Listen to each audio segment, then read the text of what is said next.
China is the world's second largest economy. Taiwan's GDP per capita is a heck of a lot higher, like 3 times higher. It's a mix of history, economic policy, industrial focus, and geopolitical dynamics. Now, Taiwan's GDP, that's $33,000 or so per year, and China's is only about, say, $12 or $13,000 a year. 3 times difference. Now, there's a historical growth path or development path that makes a big difference. Taiwan and China looked a lot different after World War II. Taiwan got a model of industrialization with really strong property rights, encouraged private enterprise and foreign investment early on. Now, China, it remained pretty closed until the 1980s. Didn't trade a lot, so that reduced growth. If you look at economic openness, Taiwan's early integration into global markets helped it become an export powerhouse, especially in tech. China only opened its market with reforms starting in the late 1970s, so it lagged behind Taiwan's economic evolution by a couple of decades. And there's high value industries. Taiwan specialized in high value sectors like semiconductors, and it made it a global leader. Companies are like TSMC, the Taiwan Semiconductor Manufacturing Company, that put Taiwan as really important in global tech everywhere. That's where your Apple M4 chips are made. China's still catching up with high-tech manufacturing. Now, the private sector and innovation, Taiwan's economy is pretty driven with private sectors. The focus on innovation.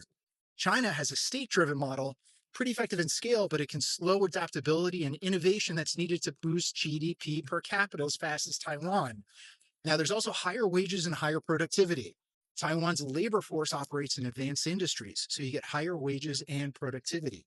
China's larger rural population its focus on low-cost manufacturing drives down average income per capita. They make less money. Now, there's smaller population, easier wealth distribution. Taiwan's population is about 24 million people, so it's easier to get a higher GDP per capita than China's 1.4 billion. Smaller populations can more easily reach high income levels with efficient resource distribution. You're able to take money from high earners, use it to invest in lower earners so that everybody makes more money. You've got political and economic stability. Taiwan's democratic system and stable legal environment encourages investment and business growth. Now, in China, you've got much more centralized control, policy shifts, which create unpredictability. That affects the per capita income growth rate, like how much people make. How do you close the gap? Well, China's working to boost its GDP by moving to a consumption driven economy and upgrading its tech sector.